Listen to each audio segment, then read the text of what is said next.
Gjua am, gjua që mësojmë prej në lindje, në familje, prej kur lindim e flasim gjuhën amtare, ndikon aq shumë sa që shpeshherë ngelemi pa ndonjë përgjigje, sepse është gjua që ne lindim, rritemi, zhvillohemi dhe gjithmonë e flasim gjuhën e parë, thot për televizionin Koha albanologja Donika Bakiu, teksa komenton ditën botërore të gjuhës amtare. Por anafrikson trendin në rritje të rinjve që flasin gjuhën angleze duke anashkaluar shqipen. Kohëve fundit, viteve fundit, kemi një trend që gjuha angleze na ka marrë shumë përpara.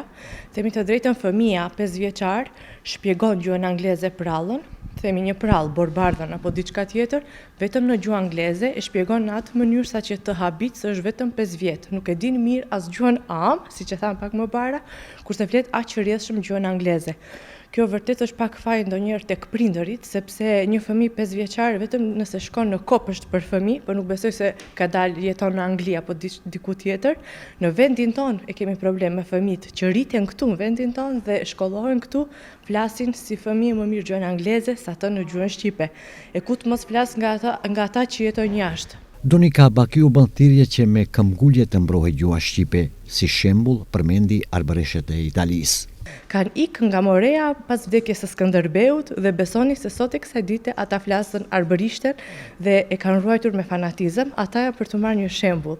Gjithmonë duke të thënë një bravo sepse vazhdojnë shkruajnë shqip, vazhdojnë dhe flasin shqip dhe sot ka ditëlindjen profesor Francesco Altimari dhe ja uroj prej këtu te televizioni Koha sepse ka bërë një luftë për të ruajtur atje ndej është katedra gjuhës shqipe në Kozencë dhe themi të drejtën ka pas disa profesor që ka bërë maksimumin për të ruajtur bashkë me familjet arbëreshe që janë atje që ka ruajtur gjuhën me fanatizëm. Ti marrim shembull ato dhe dëshojmë sa e bukur është. Edhe qytetarët e anketuar nga televizioni Koha ngrejnë shqetësime se nuk jemi duke bërë mjaftueshëm për të mbrojtur gjuhën shqipe. Për fat keq shumë pak.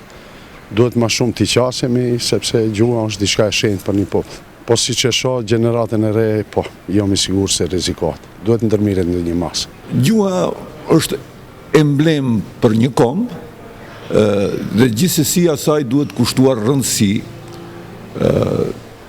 Ka deformitete në dimensione të caktuara, megjithatë çdo institucion dhe të gjithë ne si qytetar duhet të kemi kujdes për gjuhën sepse ajo është identiteti themeltar për një popull. Gjilë për gjimë të serë, ma shumë macedonisht, shqip, e kemi të lavajt të sapin. Po ne duhet të arrojmë për se ne arrojmë, e përzim me fjallën e atajne, me këtajne. Institucioni si pas mendimit tim që mund të zyrtarizoj, që mund të mbroj më së shumti dhe më praktikisht gjuhën si emblem të kombit janë vetë shqiptarët në rastin konkret. Në ditën ndërkombëtare të gjuhës amtare, kryeministri i Shqipërisë Edi Rama ndau momente nga nisja e pazës gjysmëfinale në shkollat të konkursit të gjuhës shqipe. Rama e cilësoi këtë konkurs një fije të artë që lidh fillesat e kombit tonë me të ardhmen e tij.